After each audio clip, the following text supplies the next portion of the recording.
Resilience is a much misunderstood concept. People will often think of being resilient as simply being tough and being able to bounce back, whereas actually resilience is a much richer concept than that.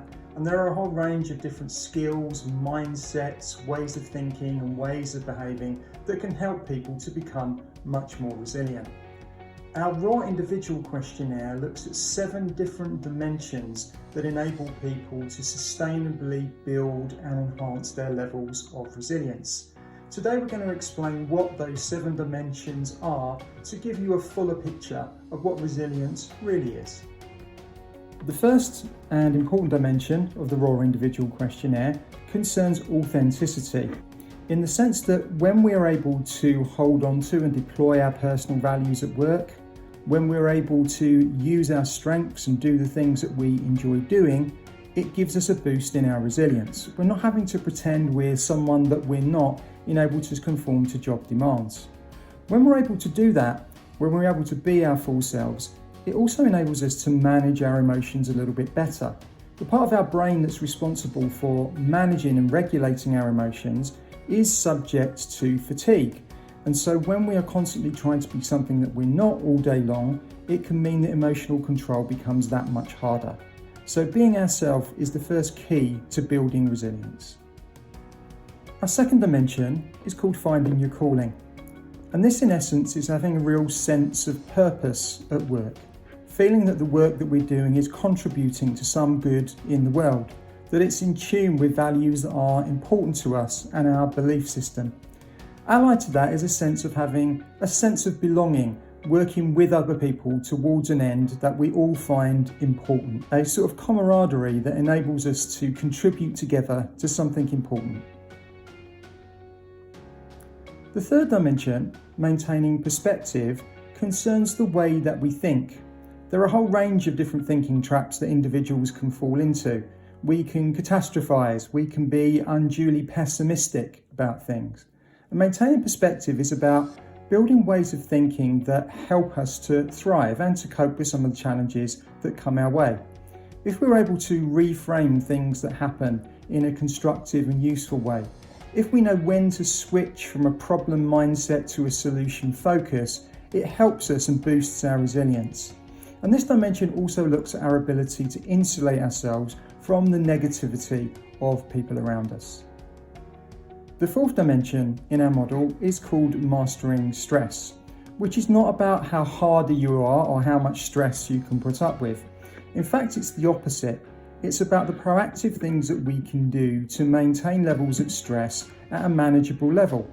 So if we employ good work and life routines, if we ensure that we have good work-life balance or work-life integration, and if we ensure that we have time to relax and to recuperate and to rebuild our energy, it helps us cope with the inevitable stresses that we face every day. The fifth dimension concerns the role of human relationships in building resilience. If we can find at work or outside some psychologically safe relationships where we feel able to seek feedback, to get advice and to receive support, and if that feels like a mutual arrangement where we're able to give feedback, advise and support others, it builds a richness for us and it enables others to lend their resilience to us. Certainly our resilience can suffer if we feel that we're struggling alone. If we're connected to people who we know care about us and want to help us, it gives us a real boost. The sixth dimension of our model concerns the physical dimensions of resilience. And these physical dimensions are often overlooked.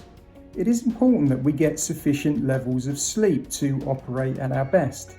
It's also important to fuel our bodies during the day, ensuring that our brain and body have got the hydration and nutrition necessary to help carry us through the various demands that we face. And of course, doctors will tell you that there are innumerable benefits to ensuring that we are exercising regularly. If we have a well operating circulatory system that's getting oxygen really efficiently to our brains, it can really help our resilience. And equally, if we bring good levels of physical energy to work, again, it can be really supportive of excellence. The seventh and final component of our questionnaire is about building networks. This is similar to interacting cooperatively in that this concerns our relationships inside and outside of work. But rather than focusing on the richness of the relationship, our network concerns having the skills, ability, knowledge, expertise and insight available to us to help us to do the things that we need to do. Sometimes in this complex world, our own skill set is not sufficient to be able to achieve some of the really difficult things that we're asked to achieve. So building relationships with people where we can share and exchange expertise becomes another key to staying resilient at work. I hope that brief overview of those 7 dimensions of resilience is helpful in fleshing out just how important it is to not just look at one dimension of resilience to help people to cope and to help people to thrive. What we want to do is to try and enable people to have a whole series of different tools available in their toolkit to help them cope with the different things that come their way. In many instances, just toughing it out and trying to stay strong can be helpful. But in other instances, it's actively unhelpful. Just seeking to suck it up prevents us from doing some of the other useful and proactive things that are necessary to build a sustainable approach to work. So we hope that you'll bear in mind that this flexibility of thinking, of behaving, of mindset, and of applying our values at work and using relationships is incredibly important in building a sustainable approach to work.